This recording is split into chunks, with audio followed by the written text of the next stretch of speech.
Hello, everyone, and welcome to another edition of the SimNFL show. Real talk about fake sports. I am your host and commissioner. You can call me Pierce. Today we are discussing all of the Week 10 action of the 2026 season of the Pro Football Sim over at SimSN.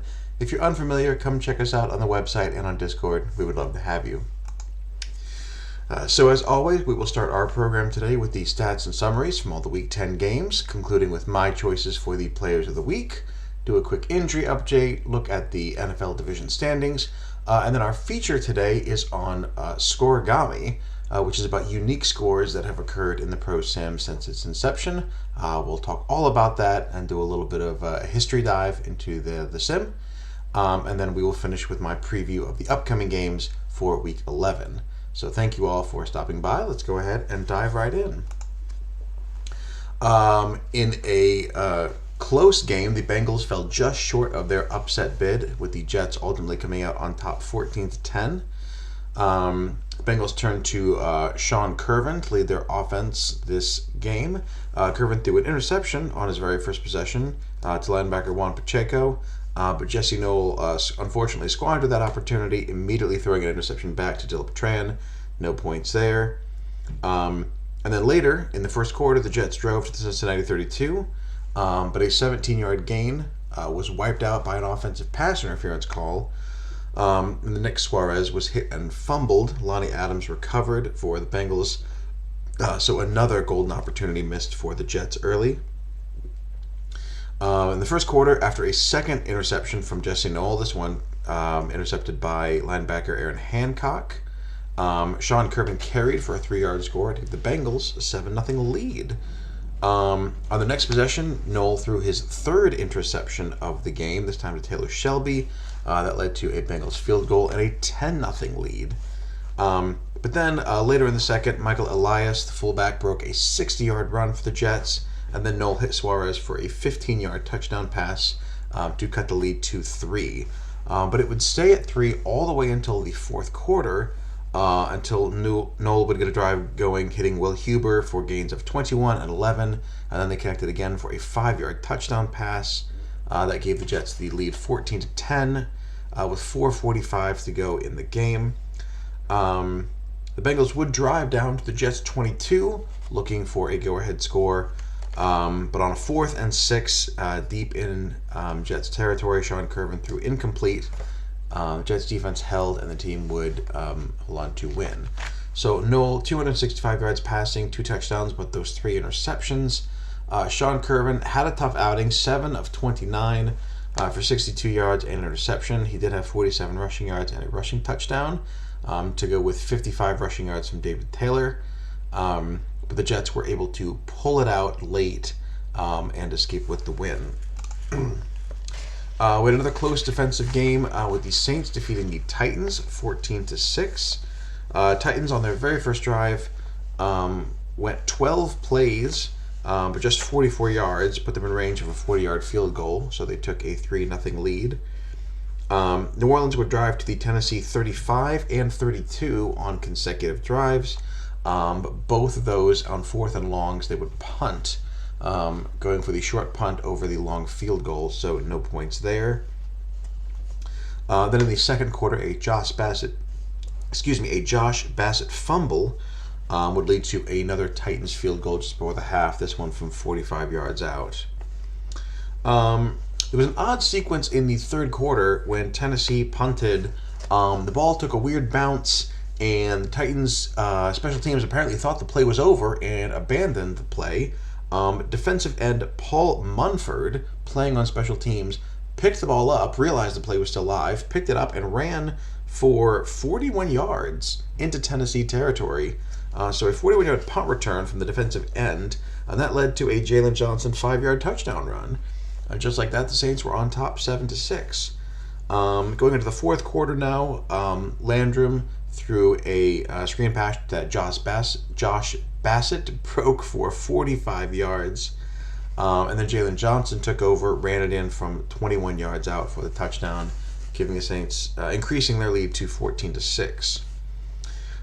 Then late in the fourth quarter, only 2:23 to go, The Saints had a 4th and 2 on the Titans' 49-yard line, so basically midfield.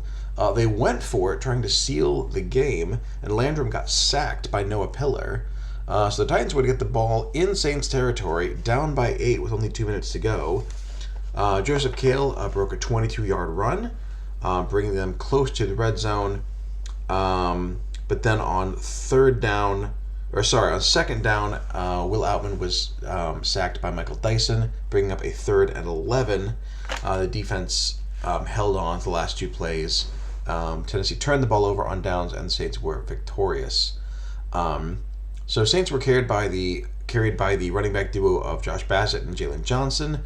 Bassett with most of the yards, though he did have that 1 fumble, and then Jalen Johnson scoring 2 short touchdowns. Dwayne DePaula also contributed 11 tackles, including 4.5 tackles for loss. Joseph Kale, 124 rushing yards on 27 carries, 3 sacks from Noah Pillar. But Will Outman, 23 total yards passing on 12 completions, less than 2 yards completion there, exactly 1 yard per attempt with an interception. So not making the most of his opportunity, replacing Wayne Reimer, and the Saints come away with the win here.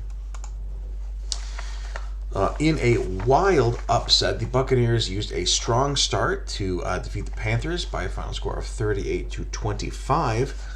Tampa Bay actually started 3 and out, and then Carolina drove straight down the field, 62 yards in 7 plays, with Link finding George Lovejoy for a 13-yard touchdown. And it looks like it might be a long day for the Buccaneer defense. But Jason Green picked Link off on the next Panthers possession, and then Max Smith took care of it with a 37-yard touchdown run to tie the game at 7. Link would throw another interception, second of the day. It would actually only lead to a Buccaneers punt. And then Carolina drove to the Tampa Bay 32, but on 4th and 10 would settle for the short punt and no points. In the second quarter, Tampa Bay had 2 runs that gained 32 yards. And then on consecutive plays, the Carolina defense was called for an illegal horse collar tackle and unnecessary roughness, giving a bunch of free yards to Tampa Bay. They would capitalize with Kingery finding Alfred Soiree for a 7-yard touchdown pass and a 14-7 lead. Link then drove Carolina down the field. They got into the red zone, but then Link hit Lovejoy for an 18-yard completion, but as he was reaching for the end zone, Lewis Wong knocked the ball out of his hands and recovered. Originally called a touchback, it was reviewed and placed at the 1-yard line. But still, Panthers looked like they had the time touchdown, and instead Wong with the heads-up play forces the fumble, recovers it. Tampa Bay takes over at their own 1-yard line and promptly drives 99 yards in 14 plays. Kingery with the big play was a 26-yard run from him, and then he added a 1-yard touchdown run at the end of the drive. Just like that, it was 21-7 Buccaneers. In the third quarter, things went from bad to worse for the Panthers. Link's 3rd interception of the game was the 2nd for Wong, and Wong took it all the way for a pick 6, a 15-yard return. And just like that, it was 31-7 Buccaneers advantage. Panthers would start to try to claw their way back. On the next drive, Link found Dupree. Dupree broke a 57-yard screen pass, but a sack on 3rd down meant the Panthers had to settle for a field goal.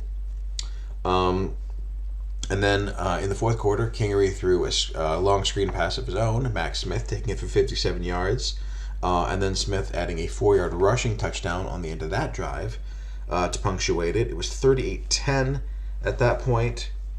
With about 10 minutes to go, Carolina got back into the end zone. Dupree on a 25-yard touchdown run made it 38-17. Panthers got a defensive stop and then quickly drove 80 yards in 12 plays. Link finding Lovejoy for an 8-yard touchdown pass and a 2-point conversion, making it 38-25. Bucks went 3 and out again. Panthers drove into Tampa Bay territory again, but then time ran out and the Buccaneers had their upset. Travis Kingery, 13 completions, 179 yards and a touchdown, 13 carries, 45 yards rushing and a touchdown. Max Smith added 181 total yards from scrimmage on 16 touches and 2 scores for him as well. But the big performance, Louis swung with 3 takeaways, 2 interceptions, and the fumble recovery at the 1 yard line, and a pick six, proving to be the difference in this game. Dakota Link, 50 attempts, 31 completions, 408 passing yards, 2 touchdowns, 3 picks for him. George Lovejoy, 2 touchdowns on 119 yards, but that critical fumble as well. And the Buccaneers score a big division win there in the NFC South. On the top of the AFC West, the Broncos moved into first place by defeating the Chiefs 23-6. The first scoring drive was actually not until the second quarter, and it took the Kansas City Chiefs 21 plays on one drive just to get into field goal range. In those 21 plays, they only went 53 yards, if you can believe it. But they controlled the ball for nearly 10 minutes in time of possession. They had 4 third-down conversions and a fourth-down conversion. And for all of that, they had to kick a field goal, and it wasn't even a gimme. It was from 46 yards out. But they made it to take the 3-0 lead. Denver would respond right before the half. Peter London finding Raymond Stelly for a 22-yard gain, getting in range for a 33-yard field goal before the second quarter ended, so they could go into the locker room tied there. In the third quarter, Chop found Daniel Ellswick for 22, but they were pushed back then by a sack and a holding penalty and had to settle for another field goal. Denver responded with an 11-play drive, including converting a 4th and 1 from the Chiefs' 38-yard line. They would ultimately kick another field goal from 46 yards out, tying it at 6-6. And that's how it stayed until midway through the fourth quarter, when Denver's Jason Hinton returned a punt to the Chiefs' 41-yard line. London capped off a short drive with a 5-yard touchdown pass to his tight end Carmine Rhodes, which made it 13-6. A David Chop interception by Keith Remy would lead to a Denver field goal, making it a 10-point lead. And then with 6 minutes to go, driving, trying to get back into striking distance, Chop threw his second interception, this one also to Keith Remy, who returned it to the Chiefs' 27-yard line. 4 running plays later, got the ball to the 3-yard line, and then London hit Thomas Gesick for a 3-yard touchdown, and that made it 23-6. KC would drive down to the Denver 8-yard line in the final minutes. They would get stopped on 4th down, and that would be the end of it. So this one was close for more than 3 quarters. First touchdown didn't come until the 4th, and then a couple of key interceptions by Keith Remy. Big takeaways led to a couple Broncos scores, and they were able to win this one. So 2 interceptions from Remy, 2 touchdowns from Peter London. Daniel Ellswick had a great game for the Chiefs, 8 catches, 132 yards, bow, 4 tackles, 3 pass breakups. But in the end, it is the Broncos who come away with the big win and get back into first place in the AFC West. The Chargers and 49ers played to a 34-18 final score. Miguel Aguilera threw an early interception, which led to a San Francisco field goal, and the 49ers got on the board first. But he would recover quickly. On the next drive, Aguilera hit McGuire for 20. Nick Pounders had a 20-yard run. And then Aguilera found McGuire again, 7-yard touchdown pass into the end zone for the first time, giving the Chargers the early lead. In the second quarter, Rasul Miller picked off Scott Romero. Romero, his first pick in over 150 attempts. Miller returned it all the way to the San Francisco 11-yard line. 2 plays later, Tavecchio ran it in for a touchdown pass, and it was a 17-3 Chargers lead. Going to the third quarter now, on the first possession, San Francisco went 81 yards in 10 plays. Romero finding Vontae Nebel for 46, and then Romero carrying it himself into the end zone from 12 yards out to make it 17-10. The Chargers would respond. Aguilera would go 4 for 5 for 51 yards on this one drive, leading to a Harrison Rodriguez 5-yard touchdown carry, and the lead was back to 2 touchdowns for the Chargers. San Francisco, though, would move down the field thanks to a big run from Scott Romero, a 56-yard gain. And then he would throw a touchdown pass to Vontae Nebel, and Nebel would run it in for a 2-point conversion, making it 24-18 at that point. On the Chargers' next drive, a holding call wiped out a 44-yard completion from Aguilera to McGuire. The Chargers were instead forced to punt. San Francisco drove to the Charger 28-yard line looking to take the lead, but a Vontae Nebel fumble was recovered by Chargers linebacker Michael Price. No points there. Chargers would hold on to the lead, and then they would drive down to the 49er 1-yard line, but the San Francisco 49er defense held on 2nd and 3rd and goal from the 1. Chargers kicked a field goal. That did make it a 9-point lead, though, so a 2-score lead at that point. And then with 4:04 to go, Mike Bates of the 49ers fumbled, was recovered by Michael Price again, and that gave Harrison Rodriguez his second touchdown. Chargers got the insurance points and were able to win from there. So Harrison Rodriguez, 112 yards and 2 touchdowns. Michael Price, ball bouncing his way with those 2 fumble recoveries. Scott Romero did throw 1 interception, but otherwise 20 of 31, 203 yards and a touchdown, and 4 carries for 66 yards and a touchdown. Very solid day for him, but the Chargers, with the full team effort, come away with the win. The Rams and Commanders had a crazy offensive game. This one was all Rams early. Jerome Morrison threw an interception on his first drive to Jason Bumbarger. Avila quickly went 65 yards in 4 completions, including a 5-yard touchdown pass to Bruce Dawson. Washington went 3 and out, and then the Rams drove 60 yards in 8 plays, Avila hitting LeClaire for a 6-yard touchdown. Commanders went 3 and out again. Washington drove down the field again. All passes, 7 plays, 74 yards. Avila to Slamba for a 13-yard gain, a 13-yard touchdown at the end of that drive. And very quickly in the first quarter, it was 21-0 Rams. At that point, the Rams had not called a running play. They had 19 passing plays, and Avila had completed 15 for 199 yards and 3 touches, 3 touchdowns. So that's all in the first quarter, 200 yards and 3 scores, and a 21-0 lead. But Avila was going to Avila, and later in the first quarter, he threw an interception to Trevor Dunn. Luckily, the defense would force a punt, but lost opportunity to get even more points there early. Then in the second quarter, Washington drove to the Rams' 12-yard line, but Morrison threw his second interception, this one also to Jason Bumbarger, to deny them points there, keep it 21-0. After a defensive stop, Jerome Morrison found his tight end Randy Wright for 24, and then JaVale Nee for a 10-yard touchdown pass, and the Commanders were at least on the board at 21-7. In the first play of the second half, Avila threw his second interception to Dunn. Morrison got right to work, 20 yards to Gonzalez, and then another touchdown pass to Nee, this one from 6 yards out. Then they got the 2-point conversion, and at that point it was 21-18. Later, Washington made a field goal to tie it at 21. Rams would miss a field goal from 56 yards out to retake the lead. And then Morrison, still in the third, would go 5 for 5 on a 61-yard drive, ending with a 10-yard pass to who else? JaVale Nee for a touchdown, and officially put Washington in the lead 28-21. Late in the third quarter, Avila found his running back Dawson again for a 4-yard touchdown.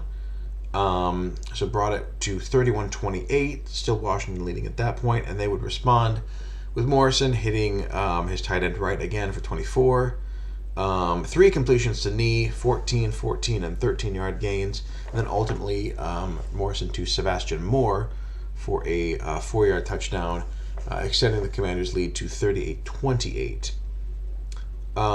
With just 3 minutes to go, Avila hit Anthony Larry for a 51-yard bomb, and then Dawson for a 7-yard passing touchdown.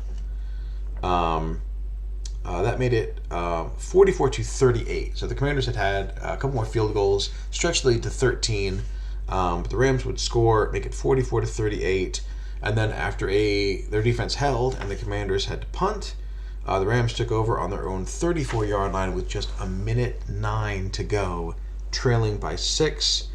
Morrison's first completion was behind the line, and it was a 2-yard loss. But then after that, 14-yard completion to Baldwin, a 20-yard completion to Dawson to get them onto the Commander side of the field, a 17-yard completion to Baldwin to get him down to the Commander's 17-yard line. But time ran out, and they were unable to get off a final play. So the Rams 17 yards away from a bizarre comeback within a comeback. After going up 21-0 and then going down 44 to 31, and then nearly coming back with 2 scores in the final 3 minutes and change. But it's ultimately the Commanders who get the win after a tremendous day from JaVale Knee, 19 catches, 205 yards, and 3 touchdowns. James Kiger contributed 3 sacks. Trevor Dunn, 2 interceptions. For the Rams, 502 passing yards and 5 touchdowns for Avila, 2 interceptions. Scott Baldwin had 188 of those receiving yards. And Bruce Dawson had 3 receiving touchdowns for the Rams. Jason Bumbarger, 2 interceptions. But after a fury of yards and points at the very end, the Commanders are the ones who come away with the win. 44 to 38 is your final. As for the rest of the Week 10 scoreboard, Philadelphia took care of business against Minnesota. Aaron Poole, 20 of 29, 269 yards. Did throw a couple of picks. He had 1 rushing touchdown on 35 rushing yards, 8 carries as Philadelphia wins. Buffalo beat New England 23-3. Donald Kelly, 11 catches, 124 yards, and a touchdown for him. Miami beat Pittsburgh in a big AFC matchup, 35-18. Hammonds, 29 of 46, 341 yards, 4 touchdowns, 2 interceptions on the day. Cleveland defeated Baltimore 19-6, thanks to defense and running game. Dominic Anku actually threw 3 interceptions that the defense had to overcome. Brandon Savage, 23 of 43, 221 yards. No touchdowns, but no picks for Savage. Unfortunately, not as successful in the rushing game. The Ravens, 7 carries for -3 yards as a team running the ball on the day.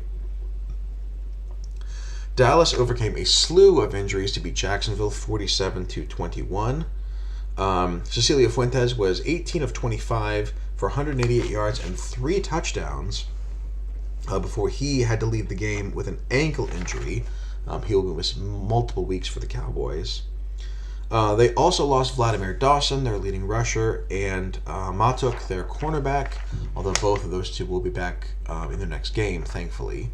But yeah, using your quarterback, running back, and one of your top corners. Despite that, Dallas winning by 26 over Jacksonville. The Giants beat Houston 23-6. Stokes was 13 of 26. Only 97 passing yards, but did have a touchdown passing and 56 yards rushing as well. Seattle beat Arizona 31-5 was the final. Jeremiah West, 23 of 37, 216 yards, 2 touchdowns. And then Atlanta beat Indianapolis 30-10 is your final. Rashawn Lyons, a shockingly good day for the Falcons, 24 of 37, 206 yards, 3 touchdowns, no picks for Lyons now with his 5th team. Congratulations to him at coming away with the primetime victory for the Falcons. So that brings us to our players of the week. Got to call out Philip Avila, breaking 500 yards yet again. Ho-hum, another Avila day. 5 touchdowns, 2 picks. Max Smith with those breaking 180 yards from scrimmage with 2 touchdowns. JaVale Knee with that 19-catch day, over 200 yards and 3 scores. And then Lawrence Sanders with the 777, 7 catches, 77 yards, and a trio of touchdown catches for him. Noah Pillar and James Kiger both had 3 sacks on defenses. Huey Enrique, here we are yet again, just an average 6 tackle for loss day from the defensive tackle for the Texans. Caleb Ryder, 7 tackles for loss from him for Arizona. And then Luis Wong with that 3 takeaway day, including a defensive touchdown for Tampa Bay in their upset win over the Panthers. definitely earns his accolades as well. So, congratulations to these 9 players on being named my Players of the Week for Week 10. As for an injury update, Cecilio Fuentes, as we mentioned, going to miss 3 weeks with that dislocated ankle. So big loss for the Cowboys, although they will get Dawson and Matuk back next week. Stephen Gibson of the Colts is out with a concussion for the next couple of weeks. Daquan Badgley for the Eagles, dislocating his ankle. He's going to miss 3 weeks. And then Washington lost their starting tackle, Charles C.A., with a shoulder injury. He'll be out a couple of weeks as well. There are a couple of people coming back, though, that I wanted to call out. Arizona, Timothy Goganis, finally coming back from that PCL injury. He is healthy again. Denver is getting their second defensive tackle healthy, with Philip Nagel coming back after that tendonitis in his knee. New Orleans is getting free safety Kevin Hansford back after his groin injury. And then Haim Costa for the Jets. The man himself recovered from his foot injury and ready to suit up again for gangrene. The other one I do want to call out, Green Bay about to go into a big game against the Broncos. They're going to be doing that without Garibay and Phelps. Packers had a very well-timed bye week, but the two are each going to miss an additional week here coming up in Week 11. So here are the AFC standings. Less than a game in every race, which is very exciting. So Steelers half game ahead of the Browns, Titans tied with the Jaguars, and a game ahead of the Texans, as everyone in the AFC South lost last week. Dolphins and Jets still a half game apart there, and the Broncos beating the Chiefs to go to 8-1. They now tied for the best record in the AFC, and now they have 4 division wins in addition to their 4 non-division wins, which is huge. The Chiefs are still hanging tough at 8-2. Browns, Raiders at 5-4, competing for what would be that last spot. Jaguars, Chargers still in the mix at 5-5. Bills at 4-5 as well. So a lot of competition for what could be that last spot in the AFC. Similarly, in the NFC, Lions still on top of the Packers by a game. The Packers eyeing that rematch, and they do have one head-to-head victory already. Panthers, their lead in the NFC South is down to down to 2 games. After their third loss and first division loss.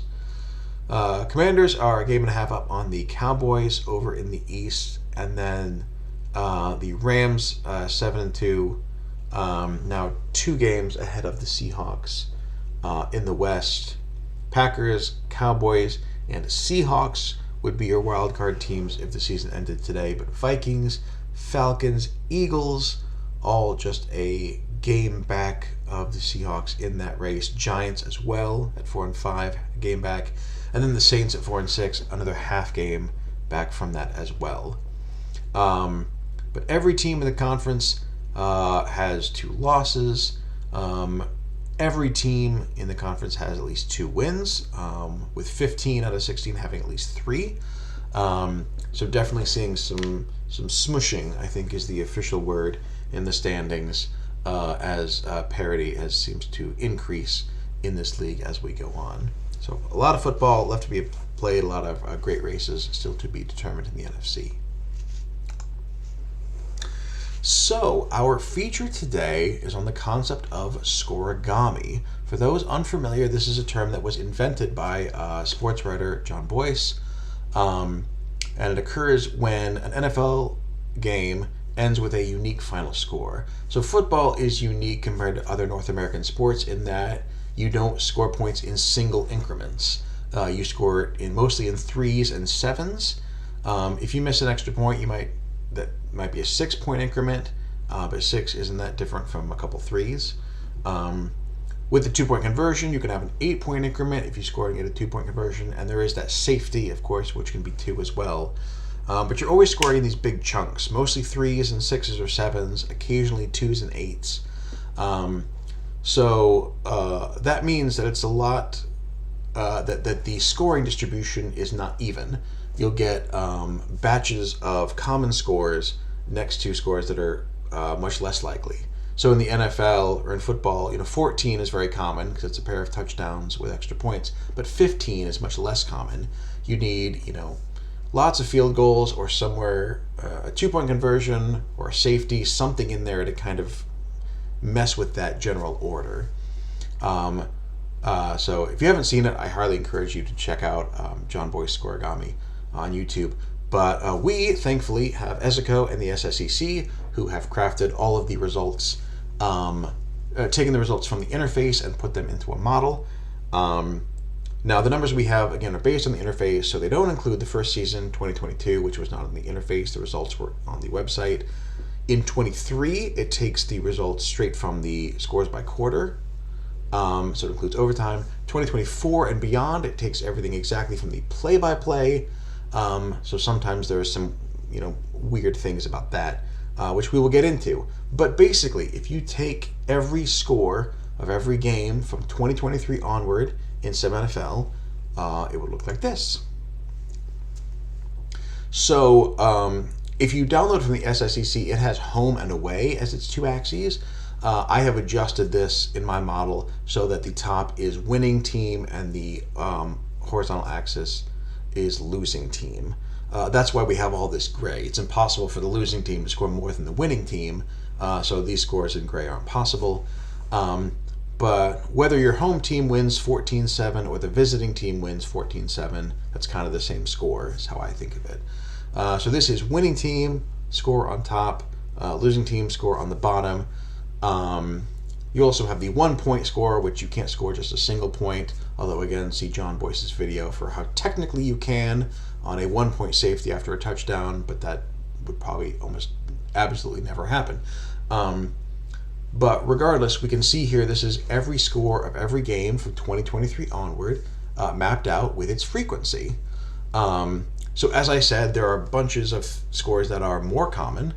And so you can see that the final score of 24-9, which is some combination of 7s and 3s, has occurred 9 times. There are 9 times we've had a 24-21 final score, pretty common. 27-7 has happened 8 times, and so on. You can see kind of the heat map where scores are clustered in certain ways.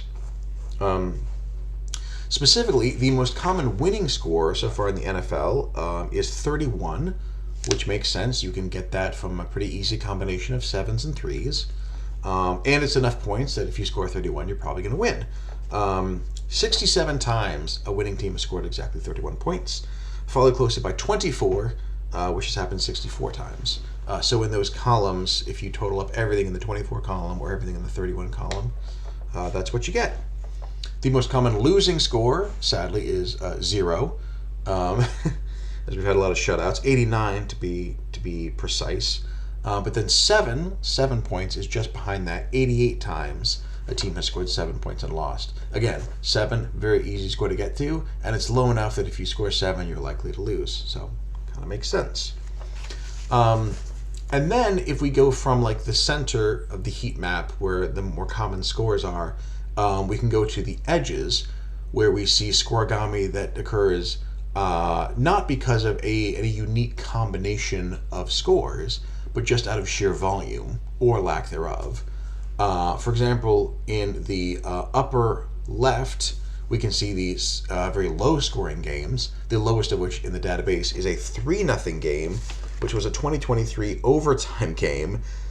Week 18, the last week of the regular season, the Bears beat the Lions 3-0 in overtime.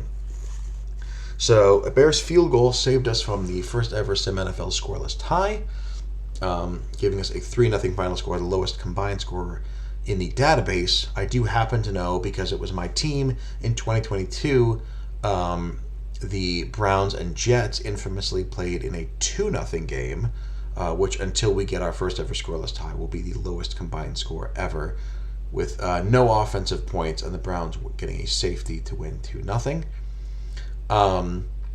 If we go then over to the top right, we can see extreme examples of where one team scored a bunch of points. So we can see scores of 69-0, 71, 72, 73-0. There's a 69 to, I think, 17 in there. And then there are a couple of extremes, including the most one-sided score in history, the biggest margin of victory ever. It's listed here as 80-3. It's actually 81-3 because, believe it or not, the winning team scored a touchdown on the final play of regulation to increase the lead, and the play-by-play doesn't capture the extra point. But that was a Week 13 game in 2024 between the Panthers and the Bills. Bills were expecting to lose, so they were in the middle of a scheme change, so we do have scheme change shenanigans there. But yeah, Carolina won that game 81-3, and the 78-point differential is still the highest in SimNFL history, and very unlikely to be ever repeated for that reason. And then if we travel down to the bottom right, we should see scores that become scoregami just out of sheer volume, because both teams scored a huge amount of points, and it's unlikely that would ever happen again. There's a 45-44 game in here. There are games when both teams are closing in on 50. And then we have our most recent and most extreme edition, just somewhere in that part right there, hopefully you can see, which is the 69-55 final score that we just had in Week 9 of this season, with the Rams defeating Carolina. Most combined points in SimNFL history. First time a team has scored 55 points in a loss.